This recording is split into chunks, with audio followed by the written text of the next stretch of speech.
We hold these truths to be self-evident, that all men are created equal, that they are endowed by their Creator with certain unalienable rights, that among these are life, liberty, and the pursuit of happiness. What does that part mean? Jeffrey Rosen has the answer. He's just published a brand new book. It's terrific. It's titled The Pursuit of Happiness: How Classical Writers on Virtue Inspired the Lives of the Founders and Defined America.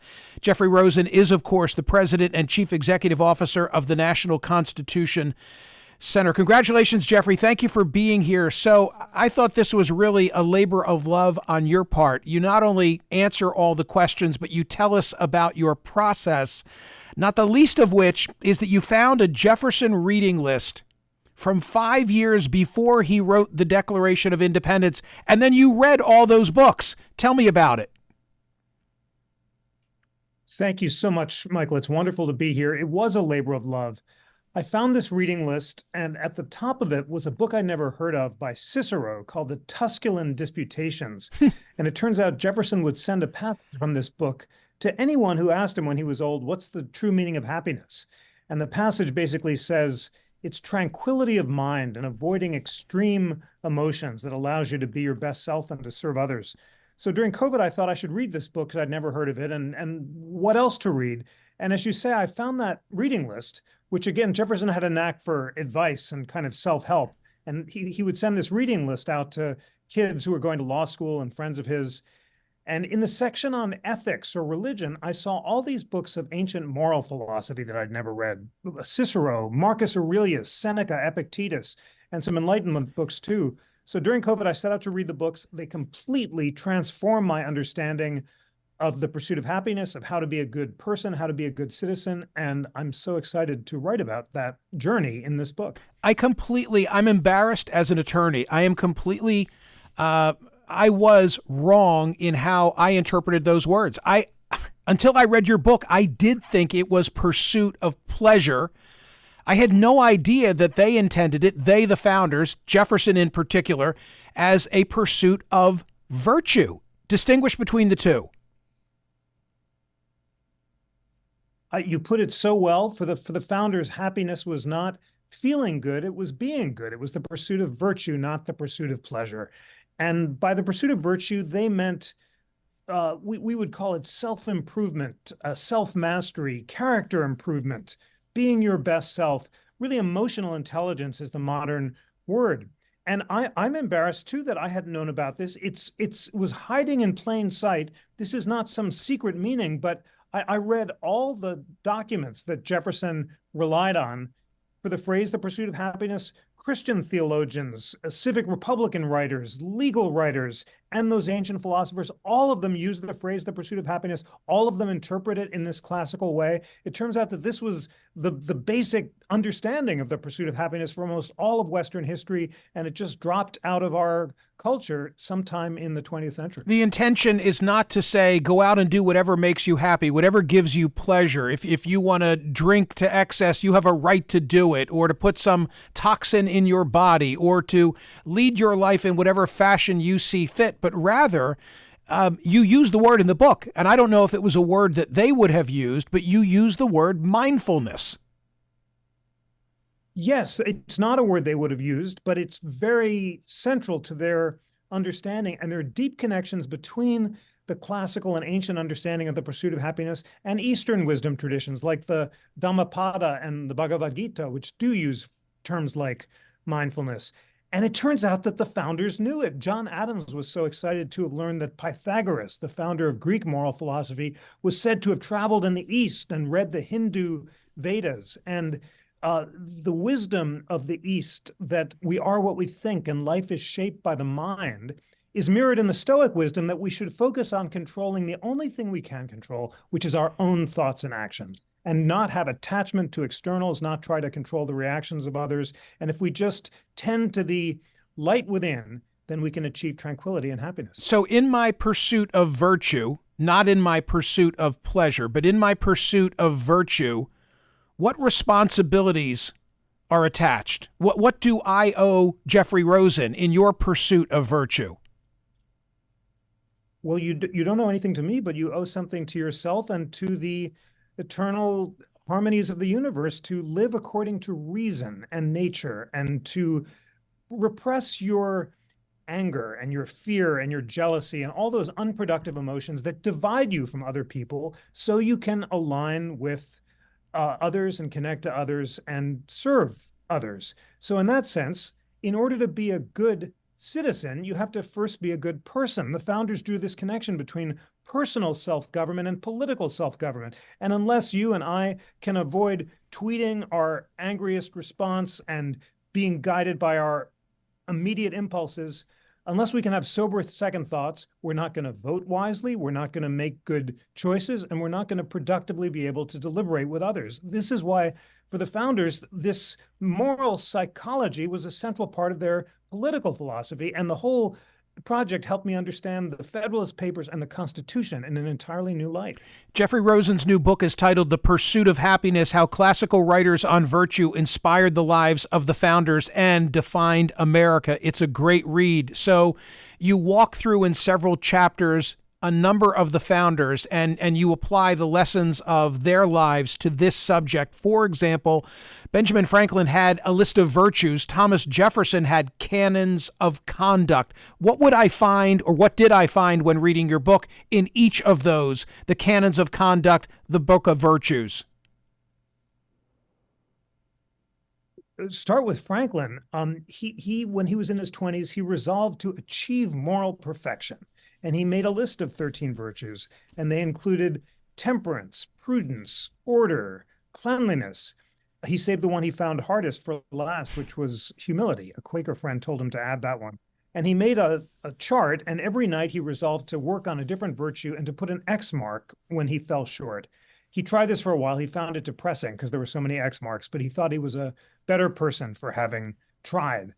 Jefferson had remarkably 12 very similar virtues. He put them in slightly different ways. Jefferson's version of resolution was resolve to do what you ought and do what you resolve. If silence was, if you're angry, count to 10. If very angry, count to 100. And he sent this list to his daughters as canons of conduct. All of them are basically jumping off the 4 classical virtues, which are prudence, temperance, courage, and justice. Interestingly, they don't focus as much on the Christian virtues of faith, hope, and charity, although there are overlaps between them. And they're all about character improvement and emotional self-governance. So relative to Franklin, you point out correctly that humility was number 13 on the list. I should point out that chastity was number 12, and he struggled with that too. I know, Jeffrey, that some are listening to this and saying, wait a minute, Jeffrey Rosen, the president and CEO of the National Constitution Center and a constitutional scholar, has written a new book, and it's about the meaning of the pursuit of happiness, and he's here to tell us that they meant the word as virtue, not as pleasure. Were they so virtuous, though, especially those who owned slaves? You address the subject in the book, but how do you square the two?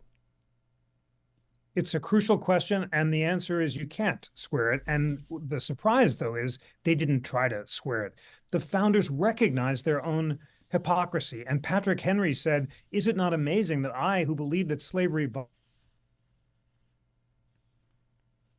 We lost Jeffrey there for a moment. Hopefully he's going to come back with a signal in just there we go. You're back. We lost you for a moment. Just pick up where you were. So sorry. Patrick Henry basically said that it was avarice or greed that led him and the other enslavers not to abandon a system that they found immoral because they liked the lifestyle that it made possible. And this doesn't in any way justify their conduct, but it's striking that they viewed their own hypocrisy in terms of the moral philosophy that they read, and they recognized their own weakness. Now, some of them were better than others.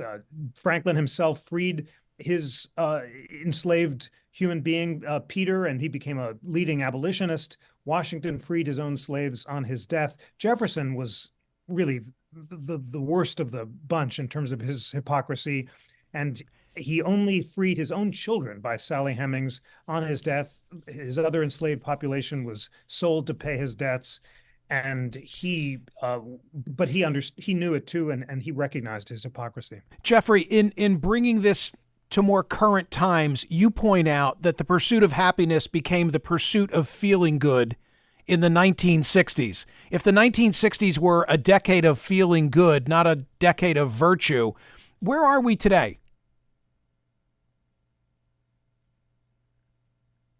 Well, we're in the thick of the you do you and do whatever feels good and let it all hang out. And it's really striking how popular culture now celebrates the opposite of what the founders viewed as happiness. But of course, things are even worse than they were in the 60s because of social media and enraged to engage, and the fact that posts based on anger and passion travel further than those based on reason are really the founders' nightmare. So that's added to the cultural changes of the 60s, this deep challenge to deliberation in the political sphere. And that's why we're in such a serious state of affairs. You address the subject as well. Don't worry, I'm not going to give it all away for free. I want people to buy and read The Pursuit of Happiness, but I am pulling out some of the nuggets that I really found of significance. You offer a take on how the founding fathers, those responsible, Jefferson et al., for the words The Pursuit of Happiness, what would they think of a screen-driven world? To come into the modern era and see everyone looking at a cell phone, they'd be saying what? They'd be saying this is our nightmare. Stop. Put away this cell phone and stop browsing and read. The most inspiring thing about these founders is what deep readers they were, and they fell short of their ideals on many levels, but until the end of their life, they're growing and reading broadly and thinking about Eastern and Western philosophy and keeping up this strong reading schedule until the end of their days. They're all about habits, and they're waking up at sunrise from the time they were kids until right before their deaths, and reading and writing and thinking and growing. So if there's any silver lining in this social media age, it's that all of the wisdom of the world is free and online. And I was able to read these incredible books just sitting at home. And it just blows my mind that we have this shimmering library of wisdom waiting for us to learn from. All we need is the self-discipline to actually read. Well, and you actually publish in the book the founders or a founders, a compilation, a reading list. Like, what would they have us read today that you think stands the test of time? Pick something out on that list and recommend it.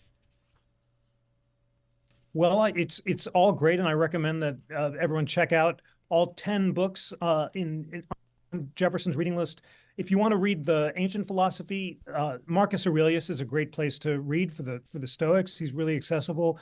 Among the Enlightenment thinkers, David Hume's essays are really wonderful. But don't stop at the ethics section. Jefferson has all these great books of these novels like Lawrence Sterne and Tristram Shandy, and poets. And he recommends that we get up before sunrise, read all day, basically, history and philosophy in the morning, and then you're allowed some literature in the evening when you're more tired. But it's just, let's all inspire ourselves to read as deeply as the founders did. We'll just feel so much happier as a result. Finally, I always learn when I read the acknowledgments. In the acknowledgments for your book, sadly, you point out that as you were completing this project, you lost your father, Dr. Sidney Rosen. You also point out that he was one of the leading hypnotherapists of the 20th century. How would he have felt about this subject? I sense he would not have been surprised as to the way these individuals led their lives and that he was seeking to do likewise. Thank you so much for asking, Michael, and allowing me to remember Dad. He quoted a 16th century mystic, Paracelsus: "As we imagine ourselves to be, so shall we be, and we are what we imagine." And with his great mustering of the power of the imagination to transform our reality, Dad's teaching about hypnosis had great connections to the Eastern and Western wisdom traditions. And I think he would have been so inspired to see that this was the core understanding of happiness throughout history, and his example inspires me every day. I really enjoyed the book. I'd be derelict in omission in not telling you. I felt rather inadequate having read it, because it was such a recognition that I spend all of my time in the here and now, in the contemporary headlines, in all of the web-based material, because I'll have to address it on tomorrow's radio program. And yet there's a whole world out there that I feel has been lost on me, and I hope that I can make changes to do what you've done. Maybe I'm not going to read every one of Jefferson's recommended books, but my God, there's a lot there that I can be doing. Thank you so much, Michael. I feel the same way when I see how deeply they read. And the greatest gift that this project gave me is just developing a habit. In the morning, I'm not allowed to browse until I've done my reading, and that really changed the amount that I'm able to read. And it's all thanks to the founders. Thank you, Jeffrey. Good luck with the book. It's called The Pursuit of Happiness. I appreciate it every time you're here. Thank you so much, Michael. I appreciate it too.